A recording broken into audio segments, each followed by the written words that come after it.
Good evening ka-viewers, may share lang ako sa inyo. Ito na, kung tutulong ka, tumulong ka nang walang hinihinging kapalit.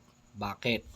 Kasi pag tumutulong ka in the hope na ikaw naman ang tutulungan pabalik, ang tawag doon ka-viewers ay business. At darating yung araw maniningil ka ng investment mo. Hindi tulong yan ka-viewers, ang tawag dyan investment. At isang araw maniningil ka ng investment mo. Kung tutulong ka, tumulong ka na walang inaantay na kapalit ka viewers.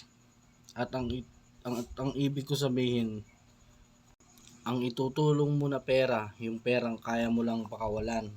Ang itutulong mo na oras, yung oras na kaya mo lang pakawalan. Ang itutulong mo na effort, yung effort na kaya mo lang pakawalan. No strings attached ka viewers. Walang kinalaman sa paniningil at isang bagay lang ang sigurado ko sa iyo.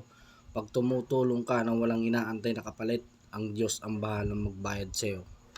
Okay, let's go viewers. Sana nakinig ka. Please comment and share naman. Bye.